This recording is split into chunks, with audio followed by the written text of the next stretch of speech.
November 23rd, 1944, 06:15 hours. Rechlin Test Center, Central Germany. Coordinates, 53 degrees north. A frozen wind swept across the tarmac as Hans-Werner Lerche walked toward the aircraft, waiting in the half-light. The machine in front of him wasn't just another prototype. It was supposed to be the aircraft that saved the Luftwaffe. The WW2 the Dora. Its long nose, its stretched fuselage, and the distinctive annular radiator gave it a predatory silhouette under the dim morning sky. It looked fast. It looked dangerous. It looked like an answer. Behind him, a mechanic carried a folder containing intelligence reports on the captured P-51D Mustang.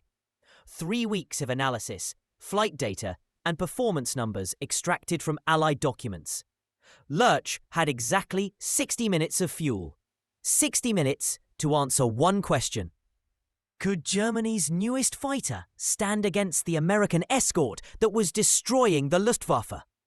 What he didn't know, what no one at Rechlin knew, was that the flight he was about to begin would reveal something far larger than turn rates or climb performance.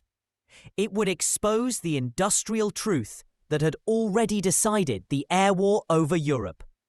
Lerche climbed into the cockpit, the Dora's frame vibrating with the cold.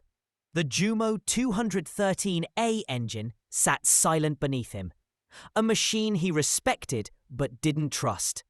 He secured the harness, pulled the canopy down, and ran his glove across the control panel. Everything looked familiar, but not comfortable. The Dora was still new, still unpredictable, still unfinished. He pressed the starter. A violent cough, a shudder. Then the Jumo roared awake. The aircraft lurched forward on its narrow landing gear, shaking like a predator pulling against a leash. To his left, a ground officer gave the signal. To his right, the clipboard with Mustang data lay wedged beside the seat. Engine power curves, supercharger maps, turn radius charts, acceleration numbers. Every figure pointed to the same reality. The P-51D wasn't just another enemy aircraft. It was a system. A machine fed by industrial power Germany could no longer match. Lerche advanced the throttle. The Dora leapt forward. 06:23 hours. Takeoff. He lifted from the frozen runway, pulling the gear lever up as the landscape fell away beneath him. At 120 meters, he pushed the engine into combat power, 2,000 RPM, 1.58 ATR, and felt the aircraft surge. The Dora climbed hard, stronger than the older 190s, cleaner, more stable.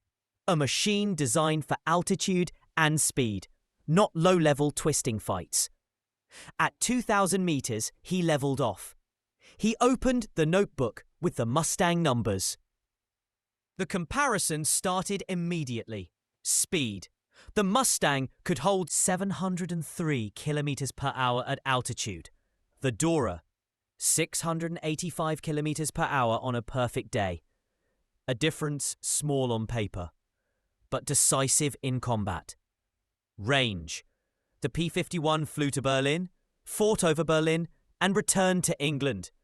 The Dora couldn't fly to Munich without a fuel truck following it. Stability. The Mustang remained smooth at 700 kilometers per hour. German pilots said the Dora required constant correction, especially in dives. Lerche tested it now. He pushed the nose slightly forward. The Dora trembled. Not violently, but enough to feel the limits of rushed engineering. The turning evaluation. Lerche rolled the Dora into a hard left bank, tightening the turn, pulling more G. The aircraft held, but the Mustang charts were clear. The P-51D outturned the Dora at every altitude above 3,000 meters. Lerche tightened harder. The frame groaned. The wing roots flexed. He released the stick. Not because he was afraid, but because he knew what that sound meant. The Dora wasn't built to match the Mustang in a pure turn fight. It was built to dive, hit, and escape. And even that advantage was shrinking. He climbed to 6,000 meters. The engine struggled. The supercharger kicked as designed, but not smoothly. Here, the Mustang's second-stage supercharger gave the Americans a new world of performance. Lerche leveled off, looked at the horizon, looked at the datasheet beside his knee. For the first time that morning, he understood. The Dora might have been Germany's best fighter, but it was entering a sky where best no longer mattered. The enemy didn't have a better aircraft. They had a better machine of war. The difference was as wide as the Atlantic. In the end, history does not move in straight lines.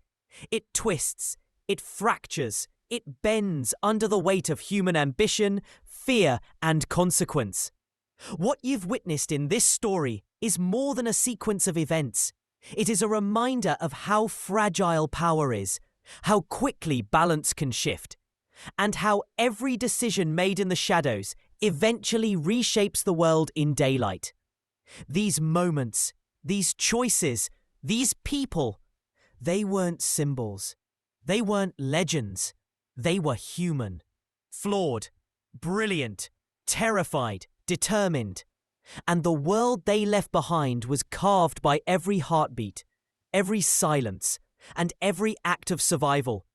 And as we look back now, with the clarity of distance, one truth becomes impossible to ignore. History isn't just remembered, it is felt. Through the echoes of lives lived, battles fought, and destinies rewritten. If this story brought you closer to understanding the world they lived in, then support this channel so we can continue bringing you the hidden, forgotten, and untold chapters of history. Subscribe, share this documentary, and tell us in the comments what part of this chapter struck you the most. Your support helps keep these stories alive, and the next journey begins soon.